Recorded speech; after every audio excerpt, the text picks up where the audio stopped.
ازيكم يا اصحابي يا حلوين؟ عاملين ايه؟ رب كلكم تكونوا بخير وباحسن حال. ورجعت لكم تاني في فيديو جديد. لو كنت اول مره بتشوفيني انا بسمع، ما تنسوا اللايك والشير والسبسكرايب. ولا بينا نبدا على فيديو النهارده ونقول بسم الله ونشوف هنعمل ايه. عملت معاكم المقدمه وانا في الشارع كده. كان ناقصني شويه طلبات في البيت، وعايزه النهارده هنعمل طبيخ مع بعض. ملقتش عندي طماطم، فنزلت اشتريت شويه حاجات. البامبرز بتاع الانسه بتاعتي خلص، رحت اجيب لها كده مؤقتا لحد ما ننزل نشتري لها الباكيته. المهم ما كنتش فطرت، العصر قرب يأذن، فقلت خلاص هعمل كوبايه نسكافيه كده افوق فيها شويه لحد لما الاكل يخلص. انا مش ما بفطرش لما الاقي نفسي بقع. فاهمين ازاي؟ مش بتاعت فطار. ماما اخواتي يلا بينا نفطروا ماشي، واكل ما شاء الله، يعني طالما مع حد هاكل. لوحدي لا خلاص. بابانا قاعد مثلا وعايز فطار، اغلبيه بابانا لما بيقعد بيبقى سندوتشات، فبرضه ما بفطرش، اعمله هو اعمل ولاد ما بفطرش. لما يجي يوم بقى كده هو تروح انا بقى عامله، طالما في فول وفلافل يبقى اقعد على الترابيزه معاهم وهناكله وهفطر بقى.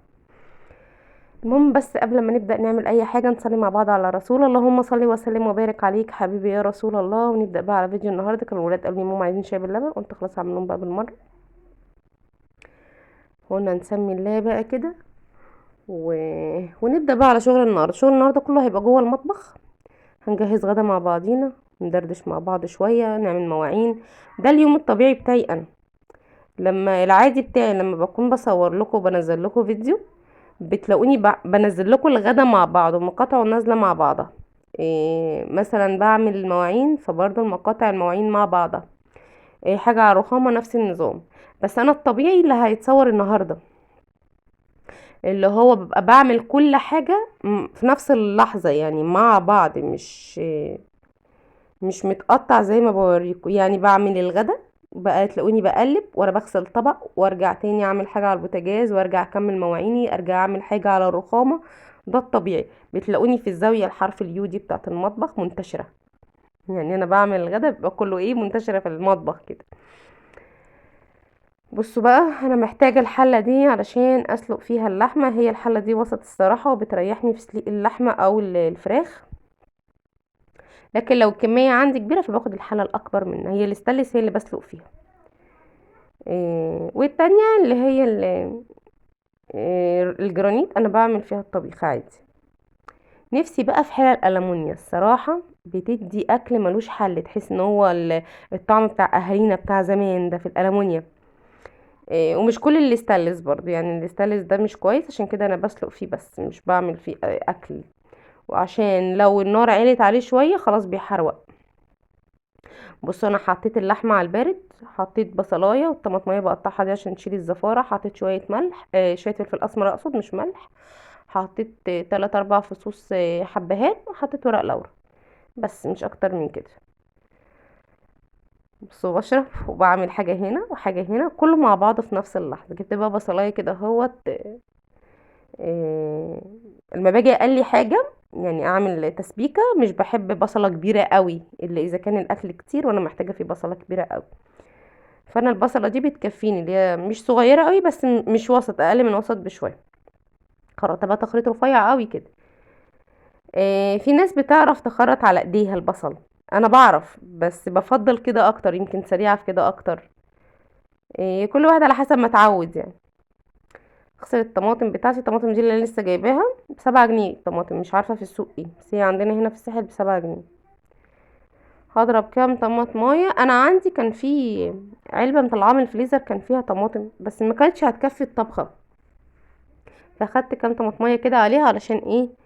اعمل التسبيكه نفسها بتاعه البزل. احنا مش اكلة خضار قوي، احنا اكلة سمك كتير. إيه صراحه يعني اسكندرانيه برضو. إيه مثلا ناكله مكرونات كتير كتير، العيال بيحبوها قوي. بابا نعمل اكل ايه؟ بابا طبعا الكلمه الشهيره بتاعت كل الازواج الافاضل. اي حاجه. الولاد تاكلوا ايه؟ عايزين مكرونه. مثلا جاينا رز، تقولي رز. بطاطس كده يعني. وبيحبوا الفراخ عن اللحمه، يعني اللحمه مش بعملها كتير، كل فين وفين اعملها لحمه، عشان كده انا لازم اسويها هريها قوي عشان يتقبلوا ياكلوها. بتبقى الفراخ سهله عليهم شويه. المهم نقلت انا بقى ايه اللحمه على نار هاديه، وابتديت ان انا اعمل بقى الطبخه بتاعتي. افتكرت وانا بحط الزيت ان انا عندي لية خروف بتدي طعم طبعا جامد في الطبخه، فاخدت كام حته كده اهوت حطيتهم على الزيت، وبعدين نزلت بالبصل. مجرد ما بتتشوح بنزل بمعلقه من الصلصه، هي كانت اخر معلقه صلصه عندي.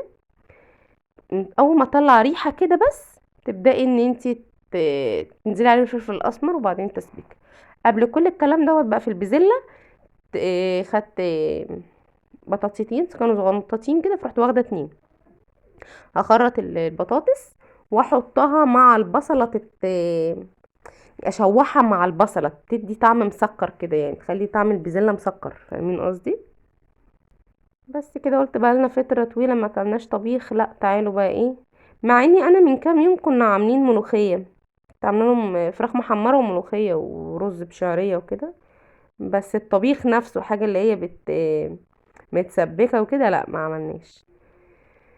فقلت بقى كده ايه، يوم معايا وانا بحضر الغدا تحضروا معايا. بصوا ببقى رايحه وجايه ورايحه وجايه هنا وهنا وهنا، واغسل مواعيني واعمل هنا واعمل هنا. الانبوبه هتعمل موقف وحش جدا معايا دلوقتي، بس هتتعدي يعني. هطفي على اللحمه، هلاقي اللحمه ايه داخله في السوا شويه، وانا بحب اللحمه مهريه قوي. فلما هلاقي ان هي خلاص مش قادره تقوم ولسه البزله بدري عليها، فاروح مطفيه على اللحمه. هتكمل سواها طول ما هي غلت وسخنه الميه وغطيه عليها كويس، هتكمل سواها. طبعا مالكوش دعوه بارنوبي اللي رايح جاي ورايا تحت دوت بتكعبلني. واعزكم والله بقت دلوقتي عايز تمسك الزباله، فعشان كده دايما يا قافله التربو يا اما شايلاه من بعيد شويه.